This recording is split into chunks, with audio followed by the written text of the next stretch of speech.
Nesse vídeo vamos falar sobre o tratamento do hipertireoidismo. Isso é uma série de 2 vídeos. Ontem eu gravei o vídeo sobre exames diagnósticos do hipertireoidismo e agora vamos falar sobre o tratamento dessa doença, que é a parte mais importante. O diagnóstico geralmente é fácil.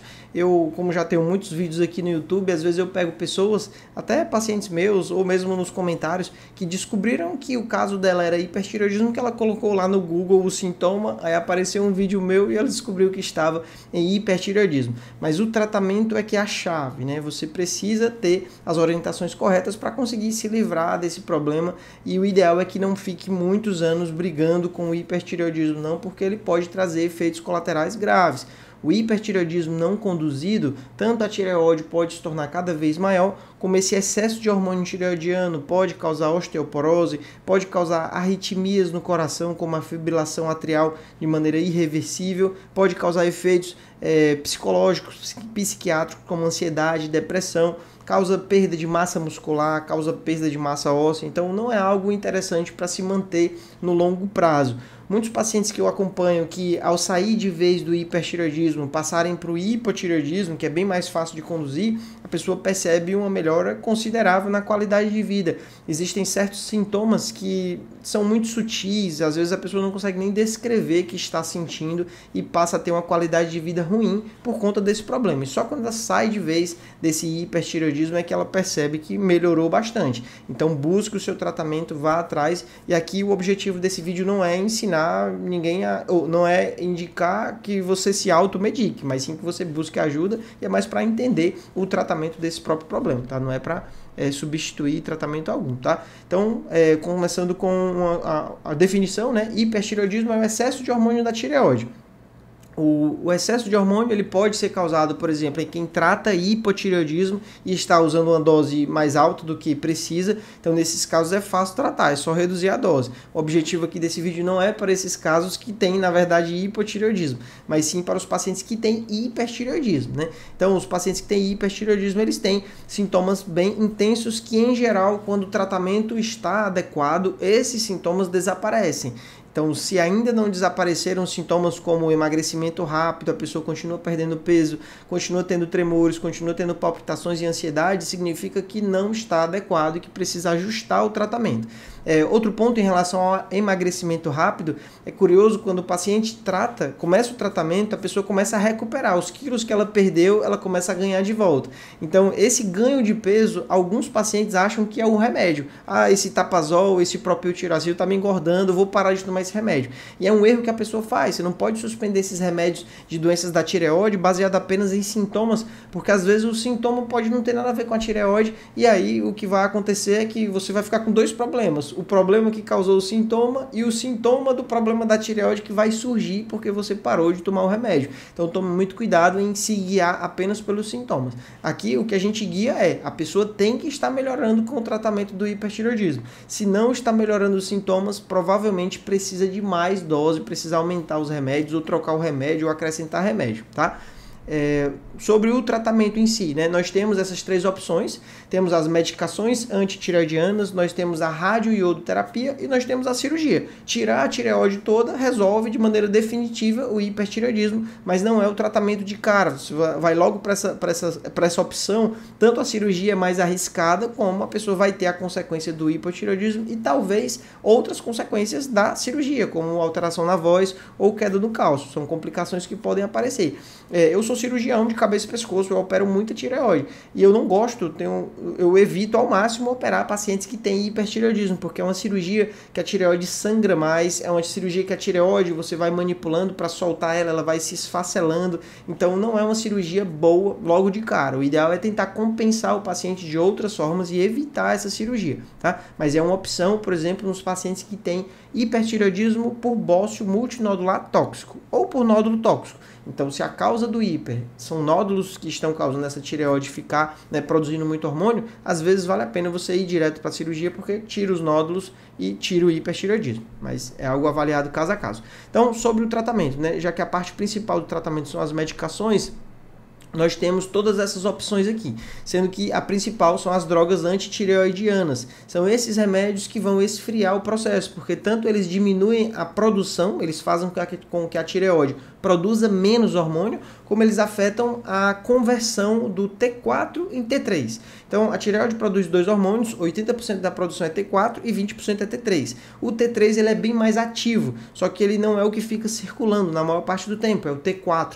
Então, esse T4, se ele não é convertido em T3, a pessoa tem menos forma ativa. Então, esse é o mecanismo de ação, né? São dois mecanismos que esses remédios agem e eles conseguem tirar a pessoa daquele excesso de hormônios tireoidianos, né, ficando dentro do normal. Qual é o problema dessas medicações? Tanto o Tapazol como o Propiltiuracil, eles têm efeitos colaterais que podem surgir à medida que a pessoa vai usando por muito tempo e em doses cada vez mais altas. O Tapazol, por exemplo, ele pode causar hepatite, pode inflamar o fígado e em alguns casos raros, eu já ouvi relatos, eu nunca tive nenhum paciente meu, mas eu já ouvi relatos de pacientes que tiveram hepatite medicamentosa, hepatite fulminante. A pessoa teve que transplante de fígado, perdeu o fígado, quase morreu por conta do uso dessa medicação em dose alta. Então é um risco que pode acontecer. Mas por outro lado, não tratar o hipertireoidismo é um risco também. Então a gente tem que pesar, né, o risco e o benefício e em geral eu costumo conduzir da seguinte forma: se chegou até 6 comprimidos de Tapazol, a gente avalia por um tempo, 6 comprimidos seria 60 mg, né? Poderia ser 6 comprimidos de 5, mas na verdade eu tô falando aqui de 6 comprimidos de 10, né? 60 mg. Chegou na dose máxima, não está resolvendo, tenta por um tempo. Não resolveu, passa para o próximo tratamento para iodoterapia, porque essa tireoide é uma tireoide de difícil controle. Também costumo indicar para a iodoterapia os pacientes que passaram um ano usando Tapazol em doses menores, então 30 mg, 20, 10, a pessoa passou um ano tomando e mesmo assim o TSH não subiu, o TSH continuou zerado. Nesses casos a gente discute com o paciente que talvez valha a pena ir para o próximo tratamento. A maioria dos pacientes tem uma resposta muito boa, então a pessoa começa usando uma dose, após poucos meses de uso o TSH que era zero começa a subir e aí a gente consegue ir reduzindo a dose do Tapazol até tirar. Isso acontece na maioria dos casos. Às vezes isso acontece bem rápido, às vezes isso demora meses ou às vezes isso não acontece. Sobre o Propiltiuracil, ele geralmente não é o utilizado de primeira linha. Ele é indicado de primeira linha nos pacientes mulheres que estavam tomando Tapazol e descobriram que estavam gestantes, que engravidaram, então tem que trocar o Tapazol pelo Propiltiuracil, porque estudos mostram que ele é mais seguro do que o Tapazol na gestação, pelo risco de afetar a tireoide do bebê. Em geral, pacientes que eu acompanho com hipertireoidismo, eu recomendo que evitem engravidar até você resolver o hipertireoidismo, porque existe esse risco do medicamento afetar a tireoide do bebê. E é algo raro, vários estudos mostram que essas medicações são seguras, mas o mais seguro durante a gestação seria não usar nenhuma delas. Então o ideal é evitar engravidar enquanto está com esse problema, né? Enquanto não saiu desse hipertireoidismo e enquanto precisa usar esses remédios, tá? Então esses dois são os remédios principais, são os que de fato estão tratando o problema. E aí nós temos uma gama de remédios que eu deixei aqui listados que podem ajudar, podem potencializar, mas eles não são os atores principais, são os coadjuvantes. Então, um dos medicamentos que a gente pode utilizar no começo do quadro, o paciente chegou cheio de sintoma, a gente pode associar o propanolol ou atenolol. São medicamentos beta-bloqueadores que eles vão, né, reduzir sintomas adrenérgicos, como agitação, tremores, o coração acelerado. São remédios muito bons. E aí nós temos dois, né, principais, o propanolol e o atenolol. O propanolol no hipertireoidismo ele é muito melhor do que o atenolol. Essas medicações, o atenolol ele é mais moderno, ele é mais seletivo. Então, como são remédios para pressão alta, na pressão alta o atenolol é melhor. Só que no tratamento do hipertireoidismo, o propanolol ele é bem melhor porque ele pega uma gama maior de sintomas e acaba funcionando mais, tá? Mas é algo individual de cada caso. A dose, ela também é variável de cada caso, né? Então é algo que o médico avalia. Eu, em geral, eu avalio a intensidade do caso. Se eu vejo que não é um caso muito intenso, nem sempre eu inicio essas medicações. Se eu vejo que é um caso muito intenso, a gente já começa em dose alta para tentar, né, diminuir os sintomas e o paciente começar a ficar melhor. Uma das vantagens do propanolol que o atenolol não tem é que o propanolol ele também faz um pouco do efeito do Tapazol e do Propiltiuracil, que é impedir a conversão do T4 em T3. Ele também tem esse efeito. efeito. Então é um plus, né? É um adicional. Então é por isso que o propranolol tem uma vantagem. Essas medicações que eu coloquei aqui, corticoide, Lugol e antidepressivos. Em casos graves de hipertireoidismo, que você está usando dose alta, dose máxima de Tapazol ou Propil, está usando beta-bloqueador em dose máxima, e mesmo assim a pessoa ainda está com muito sintoma, ainda está muito ruim, a gente pode associar corticoide, como prednisona e dexametasona, para esfriar a inflamação da tireoide.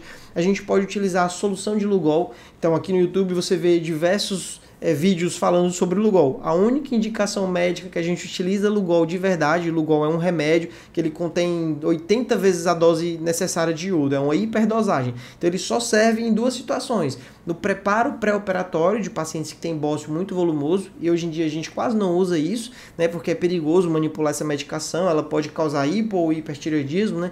E a outra indicação é nos pacientes com hipertireoidismo grave. Então, o paciente que tem uma tireoide que está produzindo muito hormônio, quando você dá o Lugol, isso pode meio que atordoar a tireoide e causar hipotireoidismo, né? No caso, não causa o hiper porque a pessoa tem uma tireoide tão intensa que ela só vai diminuir um pouco, né? Mas uma pessoa normal, usando o Lugol, ela pode ir para o hipotireoidismo. É por isso que não deve usar essa medicação sem recomendação médica. E muitos médicos aqui, que às vezes não dá nem para chamar de médico, né? Porque uma pessoa que faz um vídeo no YouTube ensinando uma pessoa a usar um remédio, estimulando, olha, use esse remédio, isso está errado, né? Ela faz parte da nossa profissão querer que as pessoas tenham mais saúde. Para ter saúde, ela tem que ter avaliação de um especialista. O paciente, um leigo, ele não tem a capacidade de julgar se o remédio é certo ou não, pro caso dela, porque ele não sabe nem o diagnóstico. Então precisa passar no médico para avaliar o caso, para indicar o tratamento, e é o médico que tem experiência para avaliar se aquele tratamento está fazendo efeito adequado, para avaliar os exames, tá? Então, fiz um parêntese aqui, né? Mas voltando, corticoide e Lugol eu só uso em casos muito graves. Pouquíssimas vezes eu precisei usar esses dois remédios. Da mesma forma, os antidepressivos, às vezes eles podem ser necessários nos pacientes que estão com ansiedade muito intensa. Às vezes a pessoa já tem ansiedade, aí surge o problema da tireoide, o hipertireoidismo, e a pessoa fica ali com os nervos à flor da pele, fica tendo dificuldade para dormir. Em alguns casos, o hipertireoidismo ele pode levar o paciente até a ter delírios, a ter psicose, a ficar com a cabeça bem ruim. Então é uma doença séria que pode ter esse tipo de evolução desfavorável, tá? Algo que eu gosto de fazer nas minhas consultas com os pacientes que eu acompanho é um gráficozinho explicando mais ou menos o que é que está acontecendo. Então o paciente ele começa lá em cima, né? Para o gráfico não está aparecendo, tá aqui. Então o paciente começa lá em cima no hipertireoidismo. Deixa eu trazer isso daqui para cá. Não, melhor, só diminuir o zoom, mais fácil. Então aqui, agora você está vendo o gráfico todo, né? Então aqui lá em cima é o hipertireoidismo, dentro do meio aqui nos limites normal, superior e inferior é o normal, e aqui abaixo é o hipotireoidismo. Então o paciente começa lá em cima, a gente faz a medicação, o próximo exame mostra que a pessoa já teve uma melhora. A gente continua na mesma dose ou pode já aumentar a dose. E aí vai chegar uma hora que a pessoa vai ficar aqui dentro do normal. Quando fica dentro do normal, o que é que acontece? A gente mantém a medicação, a gente não aumenta mais. E aí a pessoa fica dentro do normal por um bom tempo, até que um dia o exame dá baixo, né? O TSH sobe e o T4 livre fica baixo. Quando isso acontece, a gente suspende a medicação e aí o paciente volta a ficar dentro do normal. Então essa é a evolução comum, né, de acontecer no tratamento do hipertireoidismo. Começa alto, quando trata, chega uma hora que ele normaliza, e aí mantendo a medicação, chega uma hora que ele baixa, vai lá para o hipo, e a gente tira o remédio e a pessoa fica dentro do normal. Existem casos, deixa eu apagar esses aqui todos, foi legal esse daqui. Então existem casos que a pessoa ela não sai aqui do hipertireoidismo, ou mesmo pioram. A pessoa está tomando a medicação, a tireoide está crescendo e continua produzindo cada vez mais hormônios. Então nesses casos, quando não sai lá de cima, não baixa de forma alguma, são casos bons para iodoterapia. São casos que não vale a pena você ficar brigando com a doença porque não está conseguindo baixar, não está conseguindo diminuir a produção de hormônios. Já existem casos que têm uma resposta bem diferente. Peraí, deixa eu colocar aqui. Então o paciente começa lá, você faz a medicação e o paciente pula aqui para baixo. Faz direto um hipotireoidismo. Aí você vai, suspende a medicação, a pessoa volta lá para o hipertireoidismo. Aí você começa o remédio, o paciente vai lá para o hipotireoidismo de novo. Então, casos assim, que é muito difícil de controle, que você faz uma dose baixa, a pessoa já vai para o hipo e fica nesse vai e vem, o paciente o tempo todo tendo hora sintoma de hiper, hora sintoma de hipo, são casos que eu também costumo encaminhar para a iodoterapia, porque não faz sentido você continuar um tratamento que não está dando tão certo, que a pessoa tem que fazer muitos exames e ficar trocando a medicação o tempo todo. Casos assim é melhor ir para a iodoterapia, porque na iodoterapia, quando faz o iodo, o paciente vai lá para baixo. e aí é mais fácil a gente tratar porque basta dar o hormônio e a pessoa volta para o normal, né? Não fica nesse zigue-zague, né?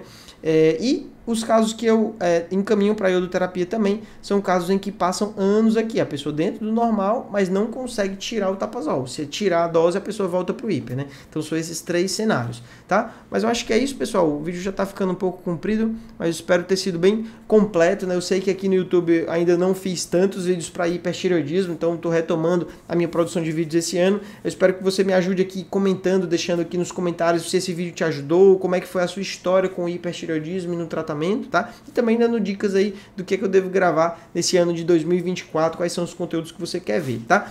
Na descrição eu sempre deixo informações de atendimento comigo, eu atendo em Fortaleza, mas também faço consulta online, então eu tenho pacientes de todo o Brasil.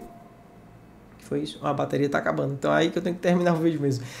Então eu tenho muitos pacientes que têm atendimento com outros médicos e para mim não tem nenhum problema. Às vezes a pessoa só quer uma opinião ou só quer entender o que está acontecendo, né? Trato pacientes que são acompanhados por bons médicos, mas também trato pacientes que estavam sendo acompanhados por médicos muito ruins e infelizmente em doença da tireoide isso tem se tornado cada vez mais comum, porque eu vejo profissionais que não têm informação, profissional que é um clínico geral, fez um curso de final de semana e se diz hormonologista ou se diz médico integrativo, nutrólogo, uma pessoa que não tem a menor capacidade de administrar hormônios e está lá tratando doenças da tireoide, causando às vezes mais mal do que bem, tá? Então acaba que na consulta online eu vejo, né, de tudo que é tipo de caso, né, e ainda bem que a gente consegue ajudar através dessa forma, né, de atendimento à distância, né? Então é isso que eu queria falar, muito obrigado e até o próximo vídeo, pessoal, valeu!